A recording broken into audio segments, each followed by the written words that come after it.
Hi hello friends, welcome back to our channel. ఈరోజు video వచ్చేసి cooking video అండి. So మనం క్రాబ్ కర్రీ చేయబోతున్నాం, పీతల కర్రీ. సో దానికోసం పీతల్ని సాల్ట్ వేసి బాగా వాష్ చేసుకోవాలి నీట్గా. అండ్ చింతపండు నానబెట్టుకోవాలి.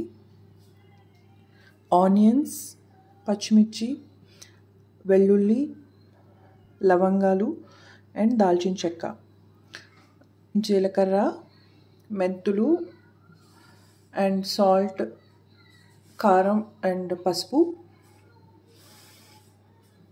ఇది ఎలా చేయాలో చూద్దాం. సో ఫస్ట్ మనం వచ్చేసి ఈ ఆనియన్స్, ఎల్లిపాయలు, లవంగాలు, దాల్చిన చెక్క అండ్ జీలకర్ర మిక్సీ చేసుకోవాలి. అది అంటే స్మూత్ పేస్ట్ కాకుండా కొంచెం గరుకుగా ఉండేలాగా పేస్ట్ చేసుకోవాలి.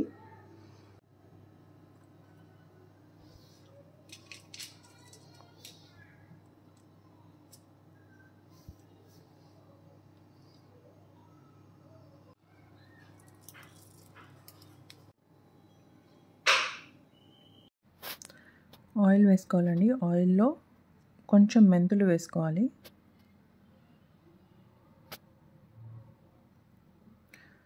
మెంతులు తర్వాత జీలకర్ర తీసుకొని జీలకర్ర వేసుకోవాలండి.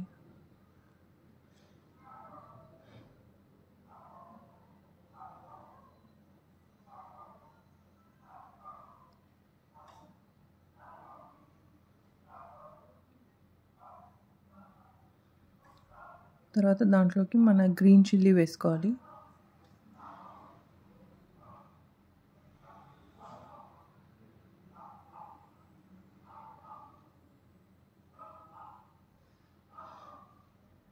కొంచెం కరివేపాకు వేసుకోవాలి. మనం గ్రైండ్ చేసి పెట్టుకున్న పేస్ట్, ఆనియన్ పేస్ట్ ఇందులో వేసుకుంటున్నాం.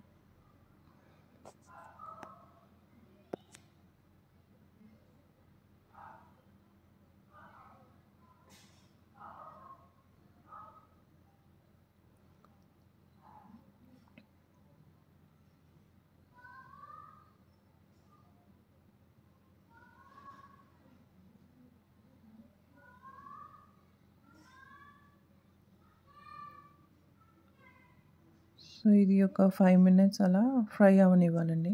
ఆనియన్ పేస్ట్ ఆయిల్ అంతా బయటకు వచ్చే వరకు. తర్వాత పసుపు వేసుకోవాలి, తగినంత సాల్ట్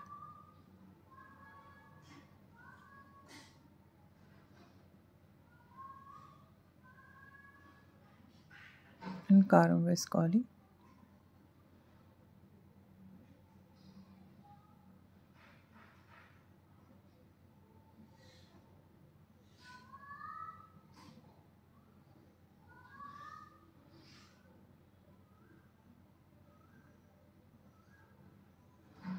ఇలా ఇది ఒక 2 minutes అలా ఫ్రై చేయాలండి.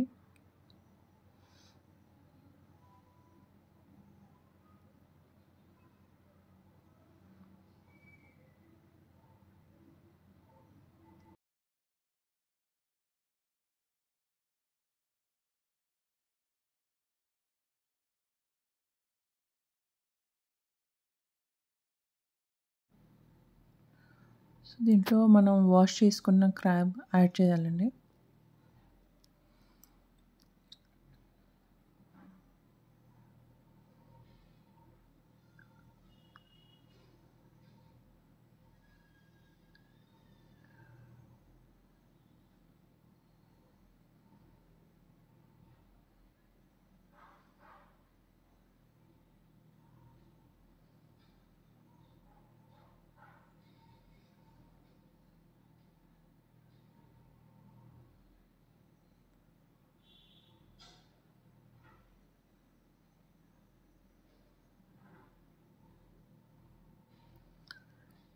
వీటిని మిక్స్ చేసేసి ఒక 5 minutes మగ్గనివ్వాలండి. సో దట్ ఆ మసాలా ఏదైతే ఉందో పీతల్లోకి వెళ్తుంది. సో 5 minutes లిడ్ క్లోజ్ చేసి పెట్టుకోవాలి.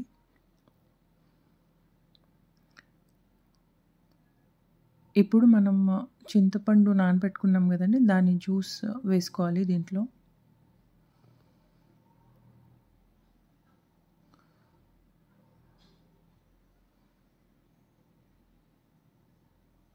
సో మనము గ్రేవీగా కావాలి, జ్యూసీగా అంటే వాటరీగా ఉండాలి అనుకుంటే ఇప్పుడు స్టాప్ చేసుకోవచ్చండి.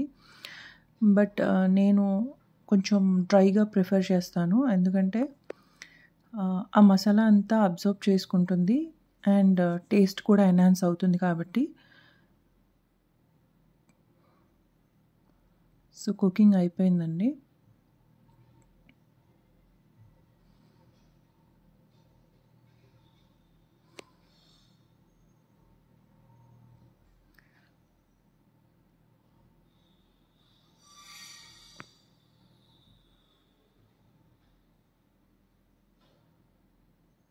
హోప్ ఈ వీడియో మీకు నచ్చింది అనుకుంటాను. Please do like, share and subscribe to my channel. Thanks for watching.